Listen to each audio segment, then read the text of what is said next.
Hey champions, today we're going to be talking about whether we can be exceptional or not. So, to start off with, I'm going to define what being exceptional actually is. It's simply just putting yourself in the top 1% of people in the world. This doesn't mean you have to be a billionaire. This doesn't mean you have to be a business owner. You don't have to be anything that all the self-improvement gurus say. What you need to do to be in the top 1% of people in the world is to live a fulfilled life that you are proud of. I'm talking about the simpler things in life, like mental and physical health, seeking out new experiences, constantly growing and learning, and trying to be better every day, to have flourishing hobbies, to be proud of your career, and to have a good community around you, whether it be friends, family, co-workers, peers, so on. Being exceptional means that you are committed to you and your life. It's basically having the mindset that my life can be better than what it is, and I'm going to put in the effort to make it better. This isn't to say that you aren't grateful for what you do have. That's also another really important thing. You need to have gratitude for the life that you have today, that you are living in the body that you're living in, that you have the mind you have, and that you are who you are. Being exceptional is recognizing all of that and then going ahead and continuing to build that life. This next part is probably the main point of the video that I want to get at. And it's whether you are actually allowed to be exceptional or not. It's more of an abstract thing. You don't actually need anyone's permission. You can choose to be exceptional. But what I mean is whether others support you, whether people let you feel like you're able to be exceptional. It's something I've struggled with. I've wanted to be exceptional, and I'm sure a lot of us do, but other people make you feel less for it. You want to achieve greatness. You want to be the best version of yourself. You want to build a legacy for your name, but other people kind of shoot you down a lot. Other people mock you or humiliate you and just kind of call you out on trying to be more than what you are. And it's a basic human need. It's in our nature to want to be accepted, especially by the people we love the most. Maybe it's friends or family. I know with my friends in high school, I wanted to be more than what I was. I wanted to be exceptional, but I felt that resistance because I also want to be accepted by them. And it's a hard thing to overcome, right? Because to be exceptional, you really kind of have to sacrifice that want. You kind of have to get out there and be okay with the fact that people won't accept you at first. And if that's something you struggle with, what I like to do is I ask myself, was any exceptional person accepted at first? This is a good one to really think about. Was any exceptional person actually ever accepted at first? I wouldn't say 100% of them, but 99.9% of them weren't accepted by the people around them. What I want you to do is think about all the exceptional people. They're probably going to be a lot of celebrities, sports stars, successful business owners. When they start at first and they're doing something out of the ordinary, do you think the majority of people around them are looking at them, cheering them on? No, that's not how it works. Everyone likes to conform and just do whatever society expects. So whenever you have that one person who's an exception, they get called out on. But then they push through, and what happens is they end up actually proving all those people wrong because they become exceptional. And then those people who are mocking them at first look at them and admire them for what they've achieved. If you're wondering if you are allowed to be exceptional, just because society, friends, family discourage you from being exceptional doesn't mean that you shouldn't be. If you feel that need inside to be exceptional, that already makes you somewhat exceptional, because most people in the world don't have that kind of intrinsic motivation. Even having the thought, I want to be exceptional, puts you close to the top 1% of people in the world. Having the desire to be exceptional makes you somewhat exceptional.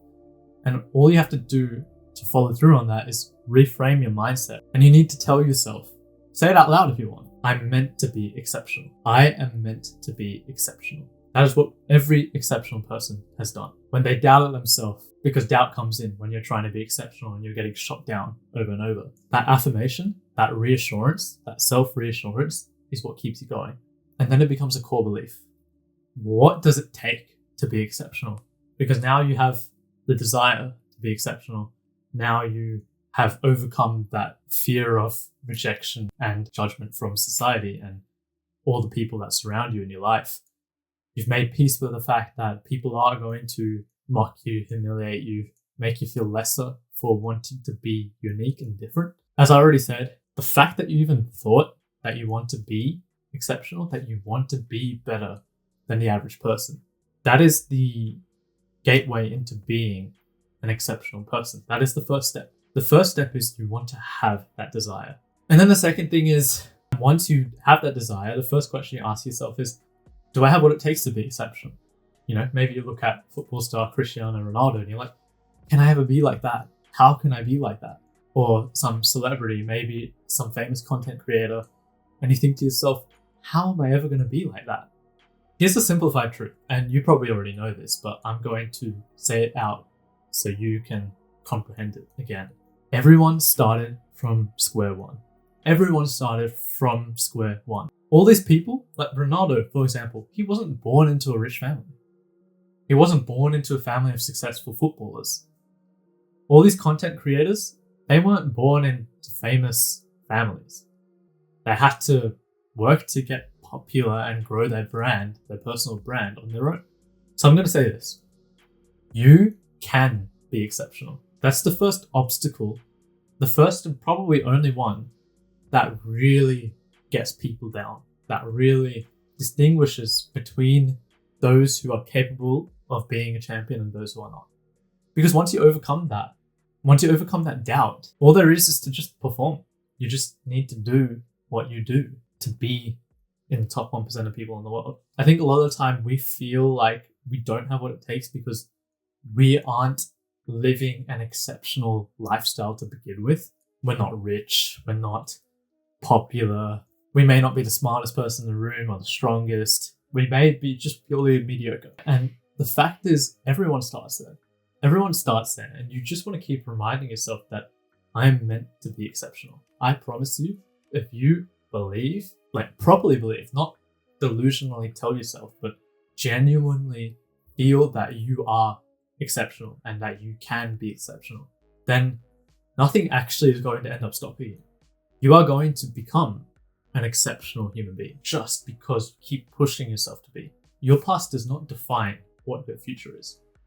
So just because you weren't exceptional in the past does not mean you are not capable of being exceptional in the future. And you're not going to actually become an exceptional person without this last point. Just start. Because the fact is, everyone has the thought process, I want to be exceptional. They start thinking about how they can be exceptional. Then they feel a bit doubtful. And that's when maybe 80% of people fail. 80% of people just doubt themselves and they don't actually try. They don't start trying to become exceptional. Just start, because by starting, even just one day trying to be exceptional puts you ahead of so many people who are trying to be exceptional. I've always been a person who likes to plan things, and that's led to inaction. I end up planning too long as a way of coping and probably procrastinating from actually getting started.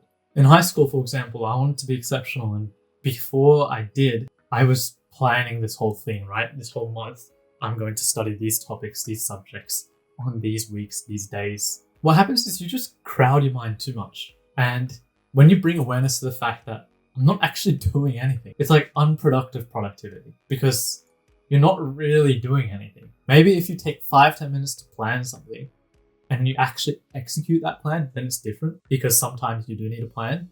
But when you find yourself planning and telling yourself, I will do this, and then not actually taking any action, there is no point. For example, this channel, I would usually just sit around and plan it for a while, what my posting schedule looks like, so on. But I decided to just start. Once you start, you're kind of already committed to the thing. And then you're saying, okay, well, now I'm on the path to becoming exceptional. How do I continue this? How do I maintain this? And you build a routine around what you realize works or doesn't work. What happens is when you're planning, it's all theory and nothing in practice. And then you overplan, and then you feel overwhelmed, and then you end up giving up. There's this analogy I like where basically you get in a car, you've fueled the car up, you've turned the engine on, you're grabbing the wheel to steer, right, the direction you want to go, but you don't actually get from point A to B if you don't press on the throttle or the accelerator. It's that simple. That's what the power of starting is. You just have to start, because once you start, progress will be made every day. And some days won't feel as productive as others, but by starting, you're moving towards point B from point A. Whereas when you don't start, you're just stuck at point A. Being exceptional can mean in so many different ways. You're very hardworking and you are building a business or a legacy, a career. You could be trying to study so hard to perform academically really well. You could be grinding any kind of fitness journey to become a stronger person physically. Maybe you want to focus on mindfulness, a lot of reflection, journaling, daily meditation to make you a more peaceful, relaxed, and clear-headed human being. There's so many different types of exceptional human beings. You don't have to be one. You can be a lot. And you don't have to be any of these. You could be something else that you define as exceptional. But being exceptional is about doing something more than what the average person does. And I know you are capable of it. And I hope you're able to interpret some of the information I gave you in this video to start adding more value to your life. Till the next one, take care, guys. I'll see you soon.